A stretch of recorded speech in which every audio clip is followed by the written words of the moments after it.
The most important foundation of atheism as it reached its peak in the 19th century was Darwin's theory of evolution. Darwin proposed that the origin of man and all other living things could be explained by unconscious natural mechanisms. In that way, he offered a false explanation for the origins of life for which atheists had been unable to account for hundreds of years.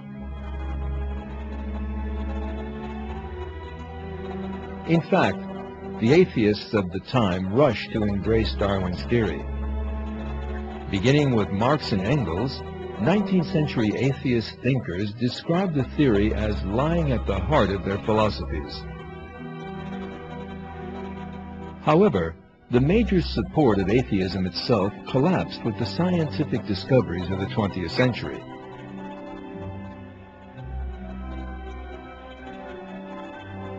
The evidence put forward by different branches of science, such as paleontology, biochemistry, anatomy, and genetics, undermine the theory of evolution from a number of directions. Darwin had maintained that all living species were descended from a common ancestor and had grown apart from one another in a series of small, progressive changes.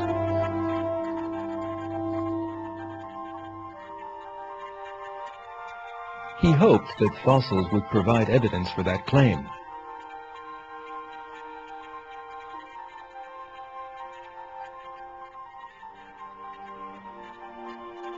Yet all the fossil research throughout the 20th century presented a totally different picture.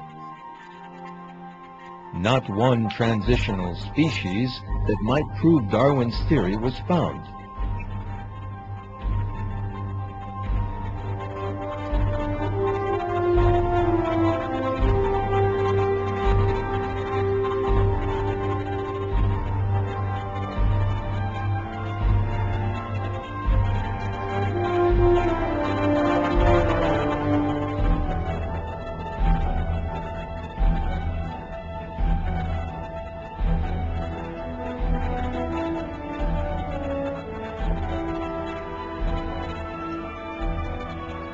For example, the phenomenon known as the Cambrian explosion is by itself sufficient to destroy the theory of evolution.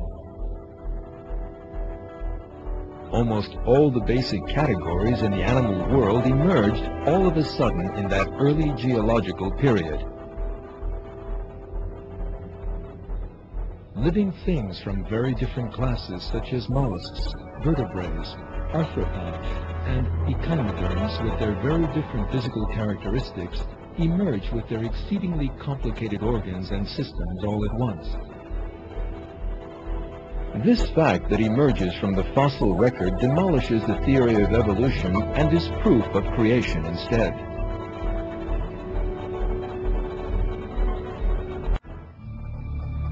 In putting his theory forward, Darwin based it on the idea that animal breeders produce different species of dog or horse.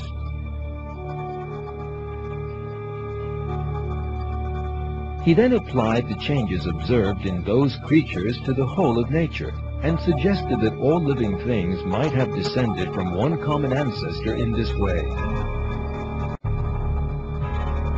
However, that claim was made in the light of the low level of the 19th century science, and discoveries made in the 20th century demolished it. Decades of observations of different animal or plant species revealed that variation within living things never went beyond specific genetic bounds. According to Darwin's theory, life on Earth must have begun from inanimate matter. So how did the first living thing come about?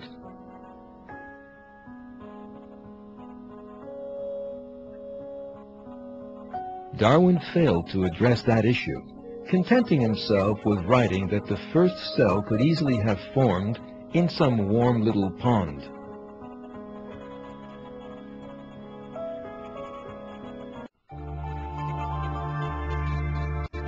Scientists then discovered something else in the second half of the 20th century. Life, and especially the living cell and the complex organelles within it, is full of the most complicated designs.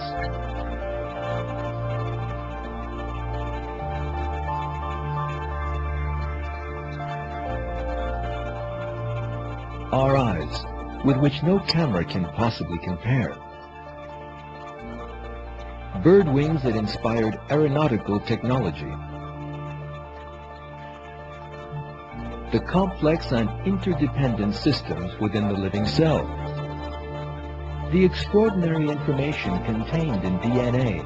All these are clear examples of design. They also lead the theory of evolution that regards life as the product of blind chance, utterly helpless. These scientific facts left Darwinism backed into a corner by the end of the 20th century. Scientists in many Western countries, particularly the United States, today reject Darwinism in favor of the theory of intelligent design. The reason for that is that the scientific facts show that life emerged with design, not by chance. In short, science once again confirms the fact that God created all living things.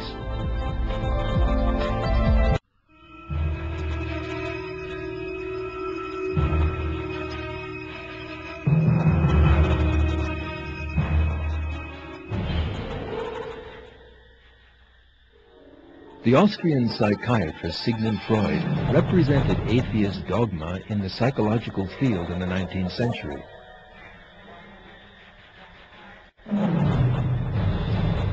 Freud put forward a theory of psychology that denied the existence of the soul and attempted to explain man's internal world in terms of sexual impulses. Freud claimed that to have accounted for the origin of psychological problems. Yet his theory actually encouraged new ones.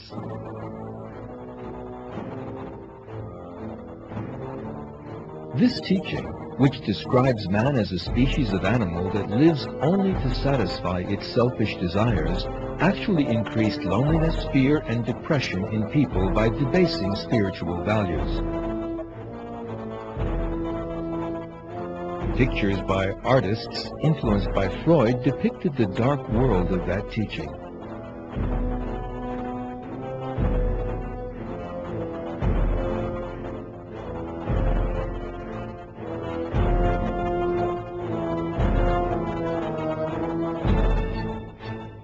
Freud's most important attack was aimed at religion.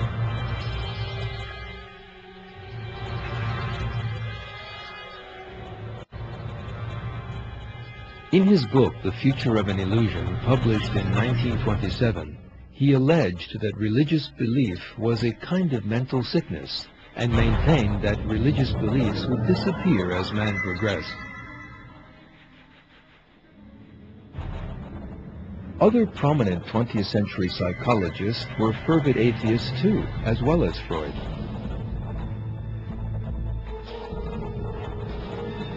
Horace Skinner and Albert Ellis, the founders of the behaviorist school and rational emotive therapy respectively, were the best known of these atheists.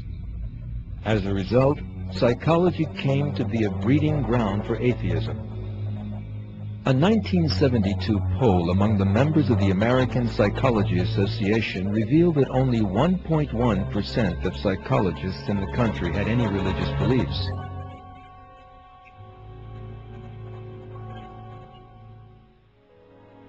Yet the great error into which most psychologists had fallen was unmasked by means of their own researches. It emerged that Freud's theories in particular had almost no scientific foundations. It was also realized that contrary to the claims of Freud and certain other psychological theoreticians, religion is a fundamental of mental health.